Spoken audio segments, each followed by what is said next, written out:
Good evening. অনেকদিন পর আবার লাইভে এলাম। আজকে খুব একটা গুরুত্বপূর্ণ ব্যাপার নিয়ে কথা বলবো। দেখি তোমরা জয়েন করো, তারপর এটা নিয়ে আমরা আলোচনা করি যে এমন কিছু টিপস যেগুলো তোমার আইভিএফ এর সাকসেস বাড়াতে হেল্প করবে। আইভিএফ এর সাকসেস তো সবার জন্য এক হয় না, জানো সবাই। তো কোনটা তোমার জন্য সাকসেস ভালো করবে বা কোনটা তোমার সাকসেস কমিয়ে দিতে পারে, এই বিষয়গুলো নিয়ে আমরা কথা বলি। একটু ওয়েট করছি, কে কে জয়েন করবে দেখছি। আইভিএফ বা টেস্ট টিউব বেবি এটা সম্বন্ধে তো মোটামুটি বেশিরভাগের লোকের আইডিয়া আছে হয়তো। তো আমরা যখন ওয়েট করছি তখন এই ব্যাপারে কিছু জিনিসের উপর আলোকপাত করতে চাই। আইভিএফ বা টেস্ট টিউব বেবি বলতে কি বোঝো? যদিও নামটা টেস্ট টিউব বেবি, কিন্তু ওরকমভাবে ঠিক টেস্ট টিউবে বেবি তৈরি হয় না। এখানে যেটা করা হয় আইভিএফ এর পুরো কথা হচ্ছে ইনভিট্রো ফার্টিলাইজেশন, মানে হচ্ছে আমাদের বডির বাইরে যখন প্রেগনেন্সি তৈরি হয় তখন সেটাকে বলা হয় ইনভিট্রো ফার্টিলাইজেশন, মানে বডির বাইরে। তাহলে আইভিএফ এ বডির বাইরে ল্যাবরেটরিতে প্রেগনেন্সিটা তৈরি হচ্ছে। যেহেতু ল্যাবরেটরি, সেই জন্য টেস্ট টিউব কথাটা চলে এসছে সাধারণ মানুষের বোঝার স্বার্থে। টেস্ট টিউব বেবি, আমার পেশেন্ট অনেকে এরকমও আছে যারা এসে বলেছেন, ভেবেছেন হয়তো আমি কোনো টেস্ট টিউবে বেবি কালচার করে রেখে দিয়েছি, সেই বেবি ওকে দেবো। তো ওই বেবিটা তো চোখে দেখা যাবে না, এগুলো তো মাইক্রোস্কোপিক স্ট্রাকচার, একদম ছোট্ট ভ্রূণ কয়েকটা সেলে যখন থাকে এই অবস্থায় আমরা তাকে ট্রান্সফার করি। তো সেইটা তো তোমার টেস্ট টিউব বেবি বলতে তুমি যেমন ভাববে যে একটা ছোট্ট বেবি, ওই অবস্থায় দেওয়া যায় না। তো এটা জানো যে আইভিএফ এ ম্যাক্সিমাম কতদিনের এমব্রিও আমরা ট্রান্সফার করি, ঠিক আছে? দেখো, একটা বেবির যে পুরো শরীরটা গঠন হয় সেটা তো জানো 9 মাসের একটা পুরো প্রসেস থাকে। বেবি 9 মাস বা 8 মাস, 8.5 মাস অবধি অনেকের ক্ষেত্রে, যাদের একটু আগে হচ্ছে, এই মায়ের বডিতে থাকে এবং দ্যাট ইজ অ্যাবসলিউটলি এসেনশিয়াল। তো ল্যাবরেটরিতে আমরা এই প্রেগনেন্সির কতটুকু পার্ট করতে পারি? প্রথম 5 দিন, ধরো আমাদের জীবনের প্রথম 5 দিন, ঠিক আছে? তো প্রথম দিনে কি হয়, যখন প্রেগনেন্সি বডিতে তৈরি হয়, আমাদের আইভিএফ এর ক্ষেত্রে ল্যাবরেটরিতে তৈরি হয় স্পার্ম আর এগের মিশ্রণে, সেটাকে বলা হয় জাইগোট। সেটা হচ্ছে একটা মাত্র সেল। তারপর এই সেলটার প্রচণ্ড ক্ষমতা, সেই সেলটা ভাগ হয়ে হয়ে বিভিন্ন অর্গান আমাদের তৈরি করবে, প্রচণ্ড ক্ষমতা। একদম ঝপাঝপ ভাগ হতে থাকে। আজকে দেখলাম 1, কালকে হয়ে গেল ভেঙে 2, 2 থেকে 4, 4 থেকে 8, 8 থেকে 16, এই করতে করতে যখন 5 নম্বর দিন, যেটা আমরা বেশিরভাগ ক্ষেত্রে আমরা বলি ব্লাস্টোসিস ট্রান্সফার করব, সেটা ইউজুয়ালি ডে 5 বা ডে 6 কারুর জন্য। সেইটা হচ্ছে 5 বা 6 নম্বর দিনে সেলগুলো ভেঙে ভেঙে এমন একটা জায়গায় পৌঁছালো। ব্লাস্টোসিস্ট মানে একটা বলের মতো জিনিস তৈরি হয়েছে, সেই বলটার মধ্যে কিছুটা জল চলে এসছে। ধরো একটা জল ভর্তি বল যদি হয়, সেটা জল ভর্তি বল তৈরি হয়েছে। তো সেই বলটার একটা পাশে জল নেই, শুধু সেলের একটা মাস রয়েছে যেখান থেকে আমাদের পুরো বডিটা তৈরি হচ্ছে বিভিন্ন পার্টে। আর যেই জায়গাটা জল আছে ওইটা আছে ওর মধ্যে বেবির বডিটা এক্সপ্যান্ড করার জায়গা পাচ্ছে, হ্যাঁ। আর চারপাশে বলের যে মার্জিনটা, সেটা আমাদের ইউটেরাসের মধ্যে বসে আস্তে আস্তে এক্সপ্যান্ড করছে, ওখান থেকে প্লাসেন্টা বা ফুলটা তৈরি হচ্ছে। তো আমরা কোন স্টেজে তাহলে অবধি প্রেগনেন্সিটা কালচার করতে পারি? মাত্র 5 বা 6 দিন, ঠিক আছে? এই জন্য ইট ইজ ভেরি ইম্পর্টেন্ট আমাদের ল্যাবরেটরিতে ওইটুকু টাইমের মধ্যে আমাকে বুঝে নিতে হয় যে এমব্রিও কোয়ালিটি কীরকম। আমরা তো সেলের নাম্বার দেখে, ব্লাস্টোসিস্টের শেপ দেখে, কীরকমভাবে সেল ডিভাইড করেছে, এগুলো দেখে বোঝার চেষ্টা করি, যেটাকে আমরা মরফোলজিক্যাল ক্লাসিফিকেশন বলি। তো আমি এখন যেটা নিয়ে ডিসকাস করতে চাই যে এই যে আইভিএফ, সবার জন্য তো এত সুন্দর সুন্দর ব্লাস্টোসিস আমরা বানাতে পারি না আনফর্চুনেটলি। কারুর কোয়ালিটি অফ এগ স্পার্ম খুব কম্প্রোমাইজ থাকে।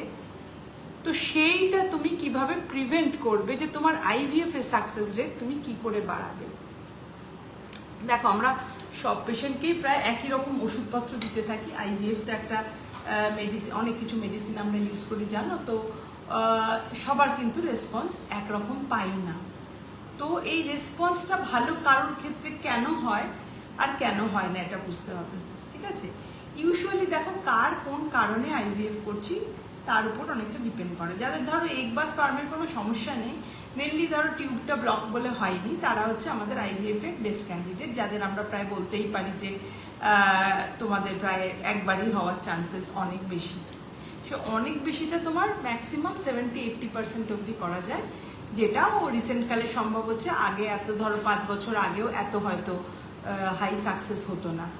তো এইবার হচ্ছে যে তোমার এইগুলোকে যাদের ক্ষেত্রে অন্য কারণে হচ্ছে, যেমন ধরো টিউব ঠিক আছে আনএক্সপ্লেন্ড, কেউ কারণ জানে না তাই, অথবা স্পার্ম কোয়ালিটি এত খারাপ যে আমরা অন্য কোনো ট্রিটমেন্ট দিতে পারছি না, আইইউআইও করতে পারছি না, তাই জন্য আইভিএফ ইক্সি করছি, অথবা এই কোয়ালিটি এত খারাপ যে অন্য কোনোভাবে আমরা অল্প ডোজ দিয়ে আইইউআই করবো সেটাও করতে পারছি না, কারণ এগ বাড়ছে না।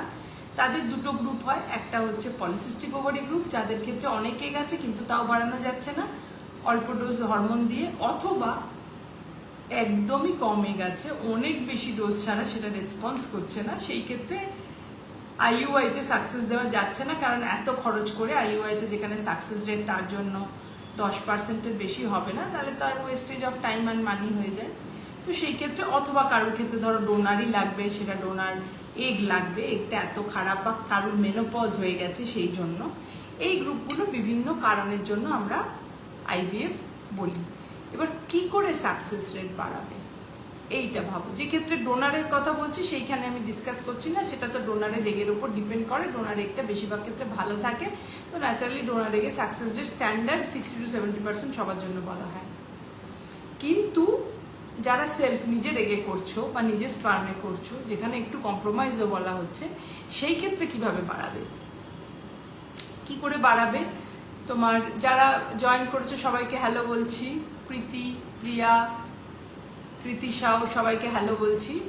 আশা করি সবাই ভালো আছো। খুব জোরে ঝড় বৃষ্টি হলো, তো এখন আমরা একটু ফিলিং বেটার, গরমটা কমলো।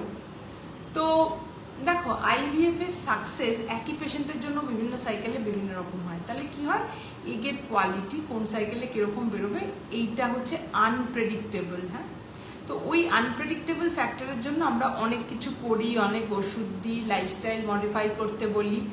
আর একটা ব্যাপার হচ্ছে, দেখা যাচ্ছে যে অ্যাংজাইটি টেনশন, এইটা হচ্ছে আমাদের মডার্ন লাইফের একটা বিরাট মানে বড় করে এসছে, সেটা ফিমেলের ক্ষেত্রেও যেমন মেলের ক্ষেত্রেও সেরকম, যে এত বেশি অ্যাংজাইটি টেনশন হচ্ছে লোকের, সেইটা তার কম্পোনেন্টগুলো মানে মহিলাদের ক্ষেত্রে এইটা কম্প্রোমাইজড হয়ে যাচ্ছে, খারাপ কোয়ালিটি বেরোচ্ছে, ছেলেদের ক্ষেত্রে স্পার্ম এত কাউন্ট কমে যাচ্ছে, অন্য কিছু করা যাচ্ছে না। যেমন আজকেই আমি ধরো একটা পেশেন্টের ট্রায়াল টেসা করলাম, সেই ক্ষেত্রে তার করার কারণ হচ্ছে কিন্তু তার অ্যাজোস্পার্মিয়া, মানে একটাও স্পার্ম নেই, অথচ সে এমনিতে ফৌজি লোক, তার কোনো হেলথের রিলেটেড কোনো ইস্যুই নেই, নেশা পেশা সে করে না, কিন্তু অফকোর্স অ্যাংজাইটি তো থাকবে, কারণ এত হাই স্ট্রং জব করে যেখানে মানুষের জীবন যে কোনো সময় চলে যেতে পারে। তো ন্যাচারালি ওর যদি ওই রকম জায়গাতেই ওর পোস্টিং, কাশ্মীরে পোস্টিং, তো ন্যাচারালি অ্যাংজাইটি টেনশন তো জীবন থেকে নিয়ে নেওয়া যাবে না।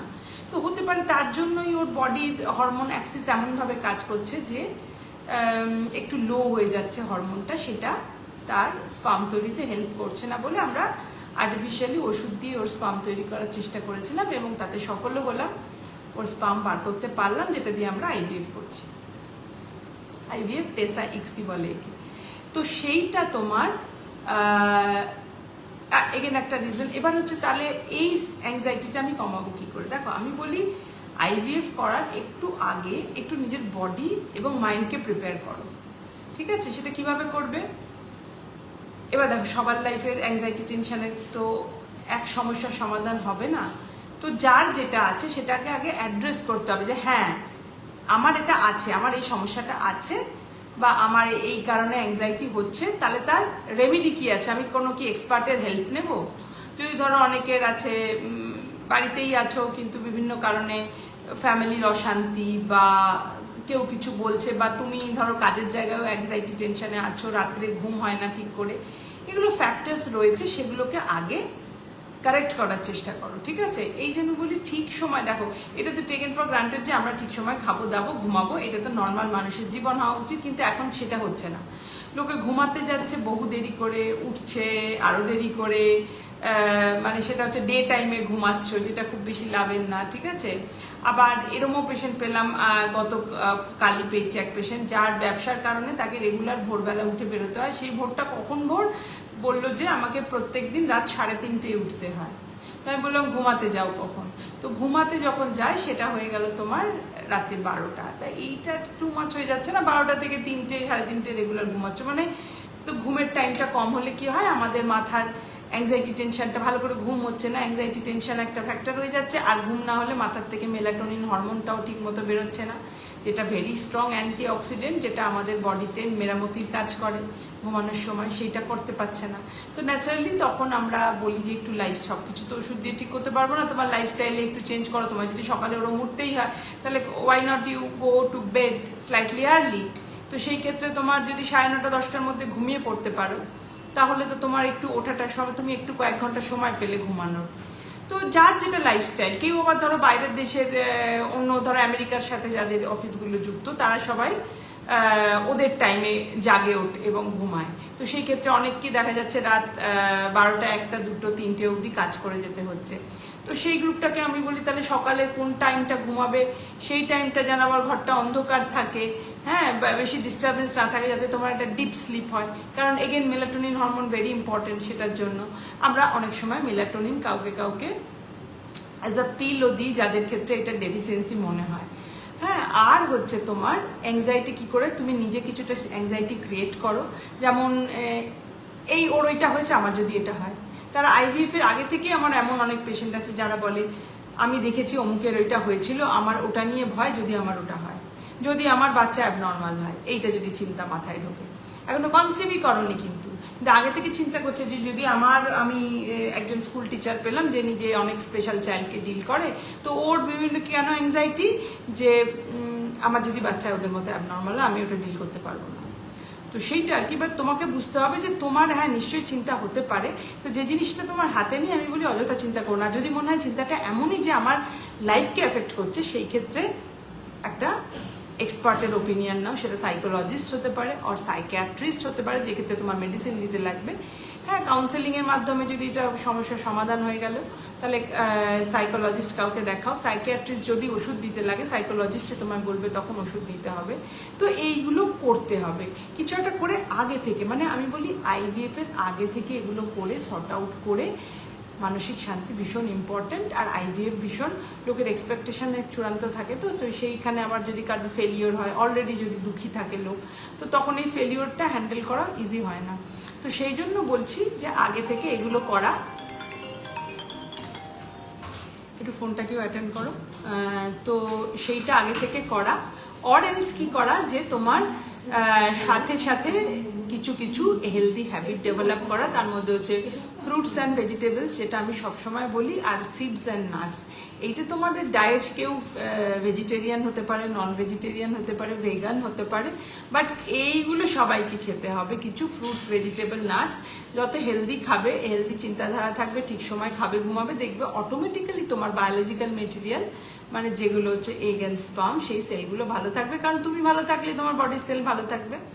তো তাহলে এইগুলোকে তোমাকে চেষ্টা করে যেতে হবে কি করে। এইবার যদি তোমাকে কোনো কিছু, কাউকে ধরো সাপ্লিমেন্ট দেওয়া হচ্ছে, যেমন আমরা যেমনটা অনেক সময় আইভিএফ এর আগে কিছু সাপ্লিমেন্ট দিই, কার কি প্রবলেম আছে সেই মেলের কিছু সাপ্লিমেন্ট দেওয়া হয়। যেমন ধরো একটু বলি যে জিঙ্ক কন্টেনিং ভিটামিন, একটু লাইকোপিন, তারপরে ধরো কোএনজাইম কিউ, হ্যাঁ, এই সমস্ত অ্যান্টিঅক্সিডেন্ট এইসব দেওয়া, হ্যাঁ, এলার্জিনিন, এই সমস্ত অনেক সময় আমরা বলি, যেগুলো ধরো তোমার নর্মাল ফ্রুটস অ্যান্ড ভেজিটেবলসে অনেক আছে। যেমন ধরো লাইকোপিন, যেমন টমেটো, এই সমস্ত জিনিসে থাকে। অ্যাস্টাজান্থিন, যে কোনো অ্যানিমাল প্রোটিনে থাকে।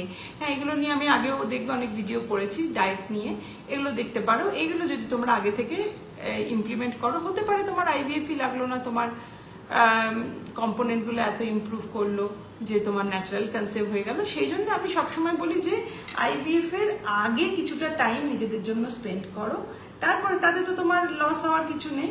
তাতে তোমার যদি হলো যে আইভিএফই লাগলো না, নিজে হয়ে গেল, এটা একটা গুড পয়েন্ট। অর এলস যদি আইভিএফ লাগলো, তাহলে আমরা একটা best quality egg and sperm and best quality embryo, very good blastocyst, healthy blastocyst, পেলাম, তো সেটাতে তোমার একবারে হওয়ার চান্সেস বেড়ে গেল। আর কি সমস্যা হতে পারে, কারো যদি ইউটেরাসে কোনো গোলমাল থাকে, এটা একটা বড় সমস্যা যেটা সমাধানটা ইজি হয় না। ধরো ইউটেরাসের লাইনিং তৈরি হচ্ছে না, অনেকেই জানো যারা আইভিএফ করেছে, আমরা অনেক সময় বলি এই লাইনিংটা ভালো হচ্ছে না, এই সাইকেল ক্যান্সেল করলাম, আবার একটা সাইকেলে ডাকলাম, আবার বলছি যে লাইনিং ভালো হচ্ছে না। তো এবার লাইনিং ভালো করার উপায়টা অত ইজি না, যেমন ভাবে এই গ্যাস পাম্প বললাম যে এইটা ওষুধ খাওয়া এই করলে হয়ে যাবে। ইউটেরাসের লাইনিং ভালো করার জন্য ওইরকম ভাবে সবসময় করা যায় না, কিন্তু জানতে হবে যে কেন হচ্ছে না, তোমার নর্মাল কতটা এক্সপেক্টেড। যেমন ধরো আমরা যখন ইউটেরাসের লাইনিং মাপি তখন বলি যে অ্যাটলিস্ট 7 মিলিমিটার থিকনেস হলে ভালো, কারোর 10 হতে পারে, 12 হতে পারে, 14 হতে পারে, বা আবার কারোর জন্য 7ই হলো ম্যাক্সিমাম। তো এইটা হচ্ছে আমি অলওয়েজ প্রেফার করি সবাইকে যে আগে একটা সাইকেলে আমি তাদের ন্যাচারাল সাইকেলে, অথবা কারো যদি কোনো সাইকেল না থাকে তাহলে তাকে আমরা একবার হরমোন দিয়ে চেষ্টা করি যে একটা মক সাইকেল করে দেখি কিরম ভাবে বাড়ছে, এন্ডোমেট্রিয়াম ঠিক বাড়ছে কিনা। এবার যদি বাড়লো ভালো, তাহলে আমরা ওইরকম ভাবেই আইভিএফ করবো। কিন্তু যাদের ক্ষেত্রে বাড়ছে না, again we have to explore যে কেন বাড়ছে না। তখন অনেক সময় হিস্ট্রোস্কোপি করা হয়, দেখা গেল কোনো ইনফেকশন যেটা এমনিতে আল্ট্রাসাউন্ডে বোঝা যাচ্ছিল না, তখন ওটার বায়োপসি পাঠায়, কি ইনফেকশন, অ্যান্টিবায়োটিক দিই। যদি ওটা টিবি হয় তাহলে টিবি ট্রিটমেন্ট করতে বলি। যদি ধরো কারো পলিপ থাকলে, অনেক সময় আইভিএফ চলাকালীন পলিপ, এটা নিয়েও আমি দেখবে ভিডিও করেছি, আইভিএফ চলাকালীন পলিপ তৈরি হলো, আগে ছিল না পরে করা হলো। অনেক সময় পিক আপের সময় আমি বলি যে এবারে ট্রান্সফার করবো না, পলিপটা কেটে দিই, তারপরে এবার ট্রান্সফার। এটা তোমাদের অনেকেরই হয়তো হয়েছে, কেউ যদি আইভিএফ করে থাকো। অরেলস ধরো পলিপটা এফিটি সাইকেল, ধরো ফ্রোজেন সাইকেল ট্রান্সফার করবো প্ল্যান করেছি, হঠাৎ করে দেখা গেল ইস্ট্রোজেন ট্যাবলেট চলাকালীন পলিপ তৈরি হলো, তখন পলিপটা কাটতে হয়, আবার একটা অপারেশন করতে হয়, সাইকেল পিছায়। যতক্ষণ না আমরা এন্ডোমেট্রিয়ামটাকে আমি যেরকম চাইছি যে ক্রাইটেরিয়া ফুলফিল না করলে আমরা ভালো এন্ডোমেট্রিয়াম বলি না, সেইগুলো যতক্ষণ না হচ্ছে ততক্ষণ কিন্তু আমরা হ্যাপিলি ট্রান্সফার করি না। কারো ক্ষেত্রে তোমরা জানো যে ট্রান্সফারেও অনেক সময় লেগে যায়, এক সাইকেলে করতে পারছি না, মাল্টিপল সাইকেল চেষ্টা করে যেবারে ভালো পেলাম সেবারে ট্রান্সফার করলাম, অরেলস যদি কোনো প্রবলেম পেলাম সেটা সলভ করলাম। আরেকটা হচ্ছে ইউটেরাসের ব্লাড সাপ্লাই, এইটা তোমার অ্যাংজাইটি টেনশনের সাথে ভীষণ জড়িত। সবকিছু ওষুধ দিয়ে ঠিক করা যায় না, আমি বারবার বলি। যেমন ইউটেরাসের ব্লাড সাপ্লাই অনেক সময় ভীষণ অল্টার থাকে, তাতে কি হয় ইমপ্লান্টেশনের চান্স কমে যায়, তাতে এরকম হতে পারে যে মিসক্যারেজ হয়ে গেল আর্লি, ঠিক আছে। হ্যাঁ, এইসব বিভিন্ন কারণ থাকার জন্য আমরা সবসময় দেখবি যখন ব্লাড ফ্লো মাপি, ডপলার করি, অনেককে বলি যে দেখো আমরা এখন সব ঠিক আছে, তাও হয়তো তোমার ডপলার ঠিক নেই, আমরা আবার ডাকছি, আবার কিছু ওষুধ দিলাম, আবার ডাকলাম, এই করে চেষ্টা করি একটু টাইম গেইন করতে, যাতে কিনা এই সময় তোমার ডপলারটা ইমপ্রুভ করে। কিছু কিছু ওষুধও আমরা দিয়ে থাকি এর জন্য। আরেকটা হচ্ছে টাইমিং, ইমপ্লান্টেশন উইন্ডো বোঝা খুব মুশকিল যে কোন সময় তোমার ইউটেরাস প্রেগনেন্সিটাকে অ্যাকসেপ্ট করবে। স্পেশালি যে পেশেন্টদের কোনো নর্মাল সাইকেল থাকে না, যারা মেনোপজাল পেশেন্ট আমার, তাদের জন্য আমাদের সবচেয়ে ডিফিকাল্ট হয় এই টাইমিংটা বুঝতে। তাও ধরো এতদিনের এক্সপিরিয়েন্স, এত পড়াশোনা, সেখান থেকে আমরা মোটামুটি একটা আন্দাজ করতে পারি যে কার কোথাও টাইমিংটা কত হতে পারে। অনেক সময় এটা হতে পারে প্রথম একটা সাইকেলে বুঝতে পারলাম না, পরের সাইকেলে চেঞ্জ করলাম, টেকনিকটা চেঞ্জ করলাম, টাইমিংটা চেঞ্জ করলাম, স্পেশাল কোনো টেস্ট লাগলে করলাম, এইভাবে যাতে কিনা তোমার ইউটেরাসের ঠিক সময়, যে সময় দরজা খুলছে ইউটেরাস, তাকে বলা হয় ইমপ্লান্টেশন উইন্ডো। সেই সময় আমরা প্রেগনেন্সি নিয়ে সেই দরজায় নক করি যে ভাই আমাকে বসতে দাও। তো প্রেগনেন্সি যদি তখন বসে গেল বা কেল্লা ফতে, তাহলে প্রেগনেন্সি পজিটিভ হয়ে গেল, তোমার সাকসেস এলো। তো তাহলে তুমি এই পুরো বক্তব্য থেকে কি বুঝলে যে তোমার ইউটেরাসটা যেমন ইম্পর্টেন্ট, লাইনিংটা ইম্পর্টেন্ট, যেগুলো সব কিন্তু এই যে তোমার অ্যাংজাইটি টেনশন যে তোমার শুধুমাত্র এগ স্পার্মকে ক্ষতি করছে তা না, ইউটেরাসেরও ব্লাড সাপ্লাইয়ে প্রবলেম করলে এগেন আইভিএফ ফেলিওর হয়ে যেতে পারে। তো ঠিক মতো খাওয়া, ঘুম, একটা জীবনের রুটিন মেনটেন করা, বাইরের খাবারগুলোকে মানে যেগুলো ফাস্ট ফুড বাইরে থেকে কিনে খাচ্ছ সেগুলো যত সম্ভব অ্যাভয়েড করা, প্লাস্টিক অ্যাভয়েড করা, অতিরিক্ত কসমেটিক্স অ্যাভয়েড করা, এগেন যত দামি হোক, যেগুলো তুমি রেগুলার যদি স্কিনে ইউজ করো তাহলে সেগুলো তোমার ক্ষতি করতে পারে, সেগুলো তোমার বিভিন্ন রকম এন্ডোক্রিন প্রবলেম আনে। তো সেগুলো সব অ্যাভয়েড করা, দিয়ে একটু নর্মাল সুস্থ লাইফ, যেটা ধরো আজ থেকে আমাদের ধরো মা ঠাকুমার সময় বলো তখন লাইফ অনেক সুস্থ ছিল, সেই রকম একটা লাইফ, কিন্তু পলিউশন তার মধ্যে আরেক বাধা। সব কিছুর মধ্যেই আমাদের পলিউশন লেভেল এত বেড়ে গেছে, সেই কিন্তু আমাদের খাদ্যাভ্যাসটা নিজের হাতে অ্যাটলিস্ট রাখো, যে যেইটায় তুমি একটা বাড়ির হেলদি ডায়েট খাওয়ার চেষ্টা করো। বেশি খেও না, যাদের আমি ওয়েট কম করতে বলছি, বারবার বলি 2 square meal should be enough for you, যদি না তুমি ম্যানুয়ালি প্রচুর এক্সারসাইজ করছো।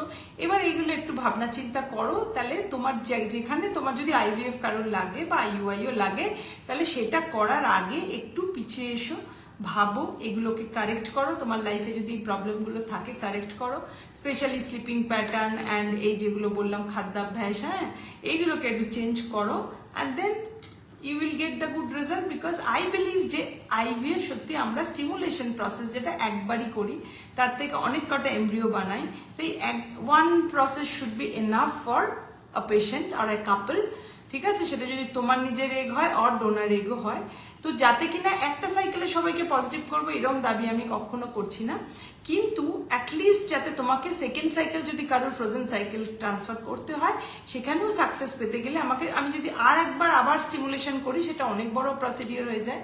তো সেখানে যদি আমরা একটা আইভিএফ করে বেশ কয়েকটা এমব্রিও জমাতে পারি, এবং একটা ট্রান্সফারে যদি হয়ে গেল ভালো, আর যদি সেকেন্ড লাগে আবার আগের সাইকেলে যে এমব্রিও আছে সেখান থেকে ট্রান্সফার করতে পারি, সেইখানে ইউজুয়ালি আমার মতে, আমার এতদিনের এক্সপিরিয়েন্স থেকে বলতে পারি, 2 থেকে 3টে ট্রান্সফারের মধ্যে কিন্তু 90% কাপলের হয়ে যায়। এবার ধরো 5 to 10% ভেরি আনফর্চুনেট, যে ক্ষেত্রে কোনোভাবেই করা যাচ্ছে না, কারণ তাদের কারণ খুঁজে পাওয়া যাচ্ছে না। বাট সেইটা নিয়ে চিন্তা করে তুমি তোমার সাইকেলটা নষ্ট করবে না, তোমার ভাবতে হবে অ্যাজ আ কমন পার্সন তুমি ম্যাক্সিমামের দিকেই থাকবে, অতএব 90% চান্স থাকবে সেক্ষেত্রে 2 বা 3টে সাইকেলের মধ্যে হয়ে যাওয়ার। তো সেইটা পজিটিভ মাইন্ডসেট নিয়ে ট্রিটমেন্টের দিকে এগোবে, এটা ভীষণ ইম্পর্টেন্ট আমাদের সাকসেসের জন্য। তোমরা যদি পজিটিভ না থাকো, আমি তো দেখেছো সবসময় পজিটিভ বুস্ট সবাইকে দিতে চেষ্টা করি, বাট তোমাদের নিজের মাথার মধ্যেও পজিটিভ বুস্ট থাকা উচিত। যখনই কোনো কারণে ধরো ডিপ্রেশন আসবে, আমি এটাই বলি যে নিজের ব্রেনটাকে এনগেজ করো, অন্য একটা কাজে নিজেকে এনগেজ করো, সবসময় এই একই কথা ভাববে না, আমার কেন হলো না, কি হবে, কি করব, এইগুলো করবে না। আর যারা প্রেগনেন্ট মাদার অলরেডি রয়েছে তাদেরও বলি মেন্টাল বুস্ট ভীষণ জরুরি, কারণ বাচ্চার মাথার সমস্ত কিছু কানেকশনস, ধরো মাথা একটা তো বিরাট ইলেকট্রিক্যাল সার্কিট আমাদের, ঠিক আছে? তো এই যে সমস্ত ডেভেলপমেন্ট সবকিছু মায়ের সাথে জুড়ে আছে। অতএব মা যেমন সেই সময় একটা ভালো লাইফ লিড করে, ঠিক সময় ঘুমায়, খায়, মা ধরো গান শুনছো, গল্পের বই পড়ছো, যেগুলো তোমার পজিটিভ বুস্ট দিচ্ছে, ঠিক আছে? দেখবে বাচ্চাও কিন্তু তোমার সাথে কানেক্টেড হবে এবং বাচ্চাদের অ্যাবনর্মালিটির চান্সেস অনেক কম থাকবে। আর একটা বলি, বাচ্চার সাথে কানেক্ট করো নিজেকে। যখন কেউ প্রেগনেন্ট রয়েছে, সেটা ন্যাচারাল কনসেপশন হোক, সেটা আইইউআই হোক, আইভিএফ হোক, হোয়াট এভার, বাচ্চাকে কানেক্ট করো। বাচ্চাকে তুমি নাম দিতে পারো, ধরো তোমরা ডাকলে দেখবে বাচ্চা রেসপন্স করবে। কোনো একটা কিছু তুমি খেলে হয়তো বাচ্চা একটু বেশি নড়ে, তুমি হয়তো কোনো গান শুনলে দেখলে ও পছন্দ করছে, তো রিদিমটা তুমি বুঝতে পারলে যে ও আচ্ছা এটাও পছন্দ করে, তো নেক্সট আবার ওটা করতে থাকো, ঠিক আছে? কিন্তু বাচ্চার সাথে বাবা মাকে আমি বলবো আগে থেকে কানেক্ট হওয়ার চেষ্টা করো, কারণ এই কানেকশনটা ভীষণ ইম্পর্টেন্ট। পরবর্তীকালেও বাচ্চার সাথে তোমার এই কানেকশন একটু সুদূর প্রসারী হয়। তো এইটা একটু ভাবনা চিন্তা করো। আর অযথা এইটা নিয়ে, ধরো আইভিএফ প্রেগনেন্সি, তুমি ভয়ে ভয়ে প্রেগনেন্সিটা কাটাচ্ছ, এই যদি কিছু হয়ে যায়, এই যদি কিছু হয়ে যায়, ঠিক আছে? তো এগুলো নিয়ে একদম ভয় পেও না, নিশ্চিন্তে থাকো, সবকিছু আমাদের হাতে নেই। আমরা অনেক সময় নর্মাল বলেছি প্রেগনেন্সি, তারপরে কিছু একটা অ্যাবনর্মাল বেরোলো, অথবা অ্যাবনর্মাল বলেছি পরে নর্মাল বেরোলো, এইরকম তুমি যাকো, এরকম স্টোরিও অনেক পাবে। তো সেই জন্য সবকিছু 100% লাইফে করা যায় না বা পাওয়া যায় না, তো সেটা কখনো দাবিও করবে না, বা তোমার যেটুকু করা তুমি সেটুকু করো, এবং একটু বললো মনের শান্তি বজায় রাখো, সেটা প্রেগনেন্সির আগে, প্রেগনেন্সি চলাকালীন, প্রেগনেন্সির পরে, ঠিক আছে? যাতে কিনা তুমি নিজে সুস্থ থাকবে, তোমার আশেপাশের লোকজন সুস্থ থাকবে, তোমার বাচ্চা সুস্থ থাকবে। সবাইকে শুভ সন্ধ্যা জানিয়ে আমি শেষ করছি আজকে। নমস্কার।